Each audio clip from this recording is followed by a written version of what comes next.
Hey guys, how's it going? Azoh here. Welcome back to Unranked Master. Today we will be continuing the series with a game of Lux versus ZED. Now I will be live streaming as this video goes live the following games of Unranked Master, so if you want to see my game 7, 8, 9, 10 in promos, then just head over there and I can say hi to you personally. You can see the live games that I will actually be reviewing afterwards. But for now, let's take a look at this game and see how it goes. This game, as I've said, is ZED versus Lux, and this lane is kind of interesting. I think a lot of people believe that this is a stomp lane for ZED, and it's actually not, as in many lanes with ZED, and as you saw in the last episode. If you're having issues with ZED, I played LeBlanc versus ZED in the last episode, and I showed clearly the gaps in which you can exploit ZED's weaknesses and easily go in on him and really pressure him early game, which is also why I'm playing very defensively early game on ZED. I think there is opportunity and room for ZED to play offensively, which I think I should be doing a little bit more here, but there's also very little room versus a competent player to do anything, because ZED just doesn't have, well, anything to pressure with really. It's a lot of spammed spells you can do, but if you spam your spells too much, you don't really have any farm, and you can often mess up, as I do very shortly. This is a very big thing that happens way too often when you play passively, and you'll see exactly why it's really bad. And I cringe watching it because I played ridiculously defensive at the start here. And it's for the reason that Lux's early game is really strong with E auto attack, because it procs Thunderlords and it procs their passive, and E and straight up just does a lot of damage, and it's pretty difficult to avoid. So I played it very defensively. Setting up the second minion for an E is very nice, as you saw. The reason for doing that, the reason for taking E as a second spell, is because you can auto-attack, or you can essentially farm last hit without having to stop and widen up the animation for the last hit. So, for example, if you take a look at that minion again, you can wind up the auto-attack essentially. You can skip winding up the auto-attack essentially, and just last hit everything around you, making it so that you can keep moving back and forth. And that's why I always take, or almost always take, E level 2. I know a lot of players don't, but as you see, you can do it fluently, because if I stay in auto attack, I might get snared, as I almost got here. And that was, well, everything about this is just straight up bad. And that's why it's really difficult for ZED to do a lot early game. Now, I actually ended up getting the negatives of ZED's not being able to do anything while not doing anything. So I basically got the bad result without doing anything. I didn't risk anything, I just lost. Which was bad, and it's definitely something I keep in mind. I just played way too defensively because I usually have some issues early game versus this lane. I often don't play in no elo, obviously, but... And again, I waste my WE. Again, a lot of what I'm mentioning here, I'm going to have mentioned in the last episode. I highly advise you look at that if you're having some issues playing as ZED.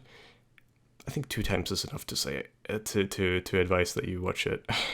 Okay, let's focus on this lane. Always try to get the minions around the HP where you can get them with either a Q or just a passive auto attack. Missing 1 or 2 is not that big of a deal. And honestly, missing that chunk that I missed at the start, it sucks. But really, what really matters in lane, in the grand scheme of things, is that you get the EXP. I really probably shouldn't be advising that, because I should be really recommending that you always try to get all the Cs you can get, but if you're risking, as you, again, last episode saw the ZED do, if you're risking life for it and you die, well, it's a hell of a lot of minions, and a hell of a lot of negative minions that you don't get, and the minions that they get, and EXP you miss, and EXP from your death, and extra gold, all that stuff. So really, it's always a matter of weighing what's worth and not. And again, you're seeing that last hitting without stopping is instrumental for ZED, and which is also again why I take E level 2 often. I think it works really well. Now we're setting up a gank. That was a bad E, but I thought she was going to go back earlier. She chains me, I get the double Q, which is totally fine. We really shouldn't fight too much. E is under-leveled as well, so we get her flash, and I don't know if I time it. I think I verbally time it to be 10:30-ish. You don't have to be exact with the timings, just an approximate is fine, so you know approximately when. Another good way I like to do is use proximity, which is its proximity to yours. So if you flash at the same time as they do, well, you just look at your flash to see when their flash is available.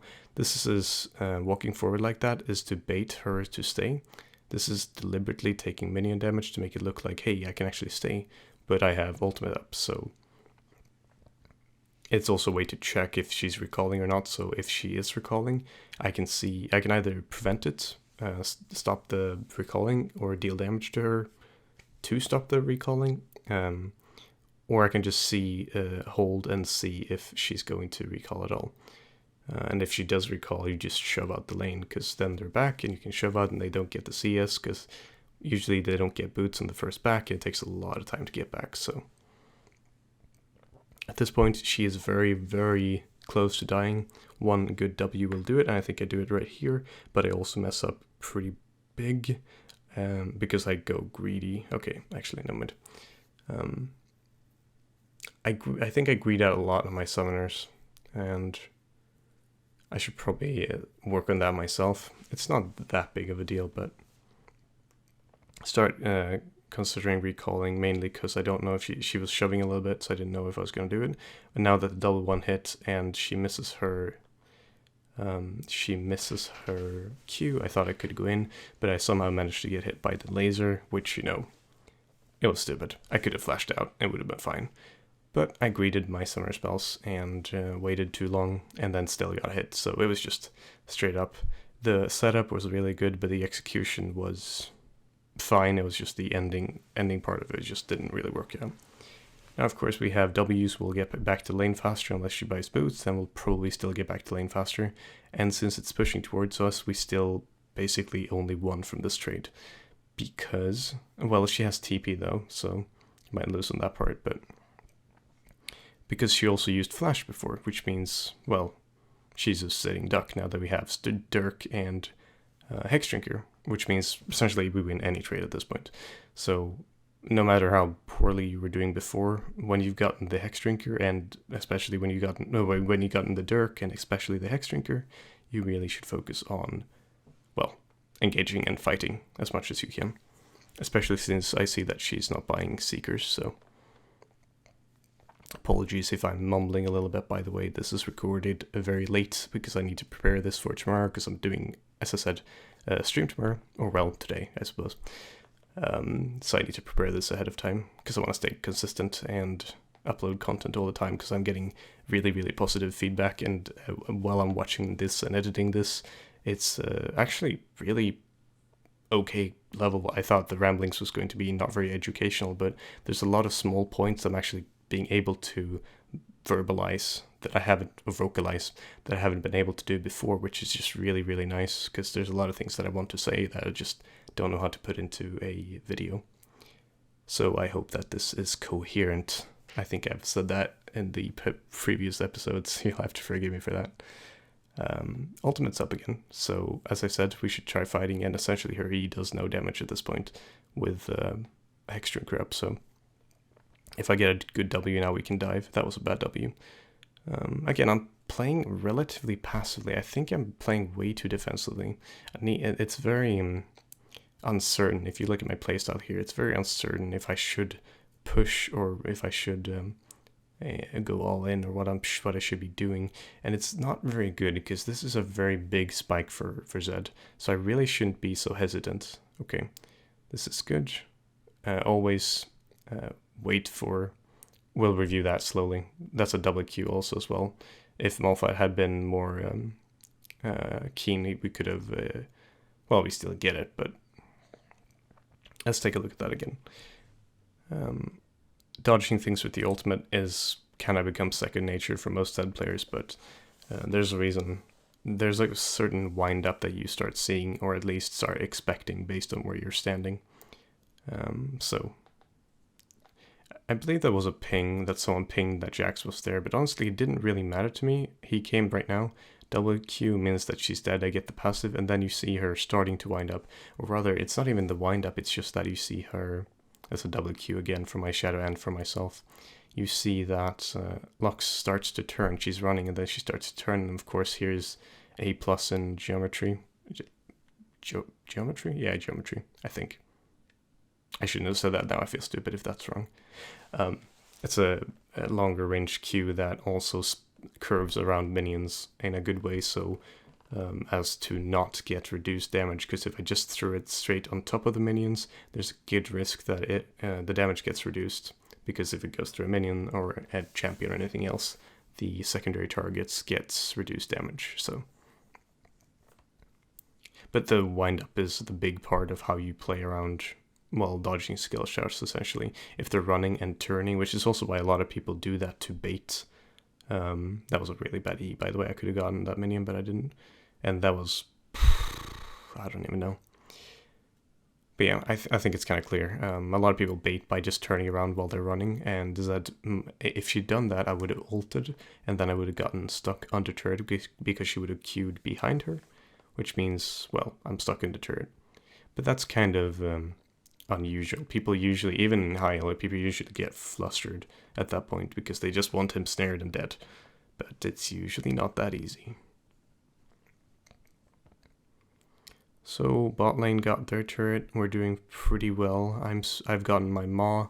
I'm sitting at 0% CDR, which means roaming is pretty good, but dueling is probably the best. The reason why roaming is good, and again I mentioned this in the last episode, of course, is because there's a lot of downtime. So if you're running around, you're spending a lot of time where you're getting back your cooldowns. Now 10% given is not that much, but the time you're running, and this is just 2 free kills, the time you're running still works on your cooldowns, on the W, on the ultimate. It just adds up pretty well, because usually when you're doing a burst, when you're doing a poke, you don't need more than 1.5 rotation. You need half rotation from the original poke, and then you ult before your cooldowns are up again.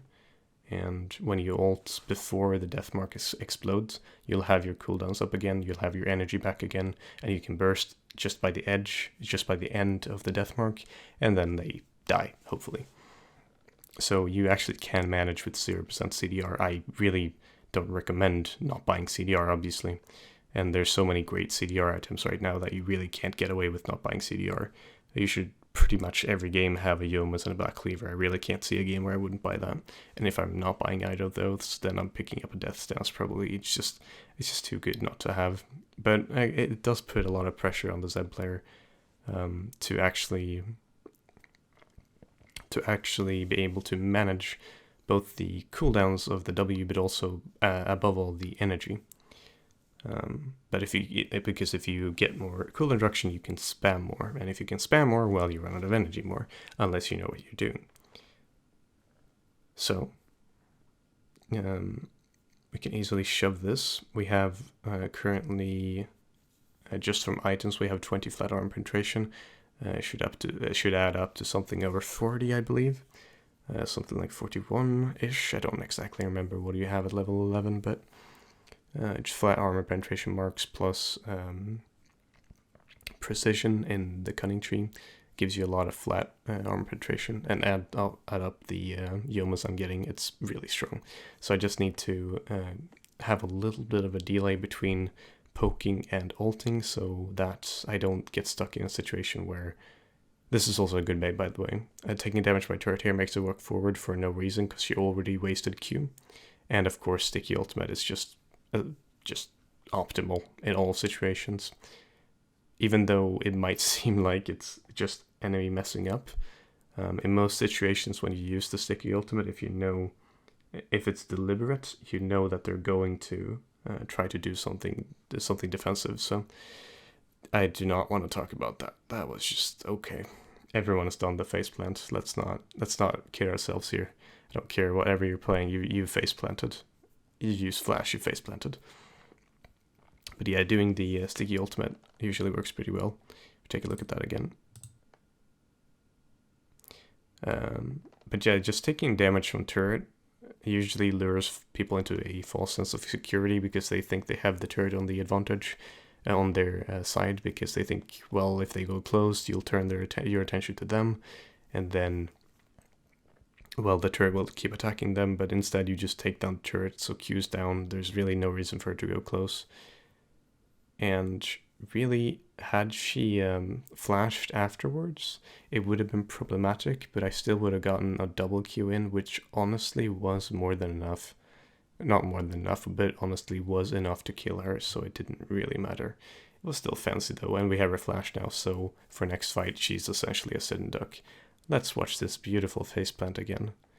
And those incredible auto attack mechanics. Truly, this is Apto 2 in the making. We should probably not push this out too much though, and a prolonged dive versus an Ezreal is probably pretty stupid. BMing is also a bad idea, and well, there you go. So I'd just probably just go back, and here comes the unexpected Garen, and no Flay. You can see me being furious about no Flay, but it might have been a cooldown. He went for the Lantern instead. I think that was the wrong decision, but honestly, I don't know dick about Thresh, so I really shouldn't be talking. But oh well. At this point, we're 6-2-1. We're doing fairly okay on CS. We're not doing that well, but we are doubling Lux's farm at the moment, so honestly, we're doing okay in terms of, well, perspective, I suppose. So what we should be doing, since mid lane and bot lane both have their turrets down, we should definitely take a dragon. I think what ends up happening is that we just go to our lanes and farm, which is the standard solo queue. No. I'm gonna trigger so many people by saying solo queue so often. Ranked. It's very standard ranked to just, well, just waste time, essentially. This is obviously not wasting time, this is just setting up a dragon, or, well, possibly setting up a dragon. Depushing is never wasting, or well, not never, but in this situation, depushing is not wasting time, so... I think he offered me a blue, but I declined because there's interesting things happen bot lane, so I don't really need it. I'd rather go for kills. And now keep a look at just keep your eyes on Lux at the same time. But here, that's a bad movement on my part. I should have stutter stepped backwards to dodge it. Here is also, this is going to sound really bad, but I got a call right here, which is why I really hesitated. You'll see me take off my headphones soon. Because just as I was diving, I got a call from one of my many million fangirls, so I had to take it and to tell her that I was streaming League of Legends and could not fornicate at that moment. So yes, we pick up our Yomas before, and I maybe in hindsight think that upgraded boots would have been better right here. Mainly because the two daggers aren't going to do as much as a pair of Swifties or mobility boots would do here.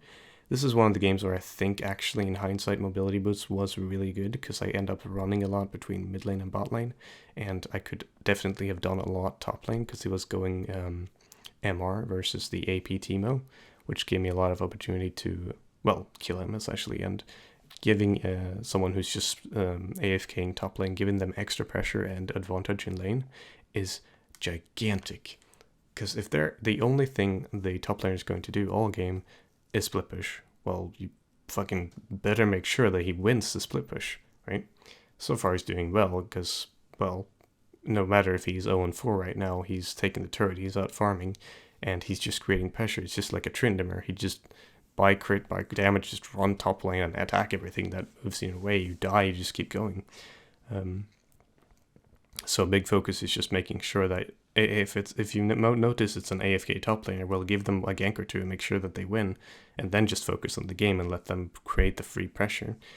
It's actually really nice sometimes to have an AFK top laner, because you know that consistently the guy is going to be top lane every fucking minute of the game, so you can just count on that and devise strategy based on that, which is really nice. You have a consistent 104 or 140 or something like that. Just got to keep in mind, always keep track of the enemy top laner and where they are at the same time, because chances are they are not AFK top lane, so you have to avoid the 4v5 situations. Here, for example, this could have been really risky, because I do believe team has TP and Garen, team has Ignite and Garen has TP, so we end up taking Bard free, or not free, we end up taking Bard for Jinx, which is pretty awkward because I think Jinx just straight up walked into binding ultimate from Lux. So, you know, at this point, waste of time. Just leave. Just leave. This is good damage, absolutely, but what are you gonna do with it? Garen is walking here right now. You really need to leave. Or he's walking top lane potentially. We have no vision, so you should probably assume that he's walking here. And I mean, we do damage to them, but what's the point? We have no ID carry, so I end up getting more cool induction because, or actually, yeah, good. I was about to flame myself one more time for not picking up boots, but there we go. End up picking up Swifties, which is just going to be nice versus not specifically slows, but just straight up running around the map a lot and staying mobile in combat.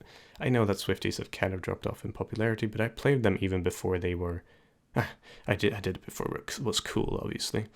I actually liked them before they were a big deal, mainly because there's just not much else to buy on Zed if you're not doing Mercury Treads, and there's no point to build Ninja Tabi. It's just a nice pair of extra boots. You don't need CDR boots. If you don't want to roam too much, mobility boots is kind of risky. If you need to stay mobile in combat, the Swifties is just nice. It's just, I don't know, say what you will about tank items, and trust me, I do. They have really increased the viability of different items, more so in Season 6 than it's been in many other seasons. I'm not going to say the most, just more so than it's been in other seasons. And I've played in every season so far, so... I really miss Season 3, though. Not gonna say it was objectively better, but it was fun. Anyway, this could be a kill in the making if Malphite ults it, but there's no point. We should just 3-man dragon, or 3-man turret, and they got caught bot lane, so we absolutely have to take turret to not lose anything here. Jax really can't do anything. Take turret, and then I think the optimal choice would be just back off. Clear their jungle, deep push waves, and then wait for either a 104 or just group up for a pick, or just place deep wards at this point. You need to play proactively because a lot of it is about playing around deep wards, or playing around death timers, which is, well, obnoxious at the moment, but you know, you play around what's in play, not what you want to be in play, so... I can't play around the fact that I wish that there was a nice assassin meta. I can play around the fact that there are long death timers, and that might make assassins more prioritized. Don't mistake that as me QQing that Zed is not the best champion in the game ever, and it's not me saying that he's even weak. It's not Season 3, you know? Good times. This is clearly warded because he keeps sniping me, but I'll place one ward that I can bait them to go for, which ended up giving me some damage on Bard. And since the minions are coming up right now, I could have jumped to my W, but I didn't have vision on... actually, I did have vision on everything, so there was no reason not to just WR, because I would have landed in a position where Bard couldn't have stunned me. This is essential now. Jinx gets caught, but it's essential that I stay out of the fights in a backwards position, because otherwise that might happen. Now, I ended up dodging his silence in a very nice manner, and then getting good damage. I can still jump into the fight, but there's no need, because I have our main source of damage. So there's no need for me to just jump in and suicide when I have two people peeling for me. I can just use my spells and take the position. I think this is an interesting fight, actually. I can just use my spells and take the position of essentially like a AD mage. Well, she gets caught by a stun, but here, just play around. Play a defensive playstyle. Wait for Garen to go in and just, like, it doesn't matter that I ulti him. What matters is that I don't get silenced, that I can juke around. And even just not going in right now is a good idea. Just back and forth, until you have the opportunity to go in. I think that's a fundamental mistake a lot of players do, that, at least as you saw the Zed in the last episode doing, a lot of just going straight in, diving, and I do that myself sometimes. It's a mistake. It's definitely not the right way to play it, unless you know you can get out. But with everyone being so ridiculously tanky as of late, it's better to jump in and out of fights like a dance. Not really that I know anything about dancing, but in and out, back and forth, and always being ready for the next all-in burst, especially if you're playing around your cool reduction properly and your energy properly. And of course, this is beautiful. A lot of free CS.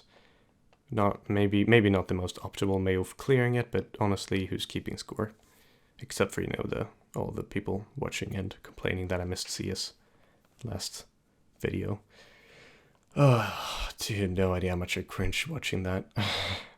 Or even streaming that. I had like 500 viewers at the time. I was like, yep, I am farming worse than... Yep, okay, yep, no, that's... Yeah, it was a lot of facepalming, internal and external. Once again, we land on the 700 awkward amount of gold, so sell potion, get double amount of sword. This dirk is not going to be built into a Duskblade, because I really, really dislike Duskblade. It's going to be built as a dirk, period. Because I will have around 60... is it 67? It could be around 60 something. 59 maybe, 60 something flat arm penetration. I don't exactly remember where we end up at, but it's a hell of a lot of arm penetration. Just straight up from items, it's 40, so I think it's around 59, maybe 56. So you know what, you know the numbers. You can check out the numbers, but it's a hell of a lot of flat arm penetration, which honestly, at this point in the game, against most players, it's not going to matter that much because, well, people usually have Sunfire and Icebow Gauntlet and something else tanky, so they burst pretty hard. But they're also pretty tanky, and it will be more gold viable to get a Last Whisper at that point, because you essentially get much more arm penetration for, well, almost an equal amount of gold.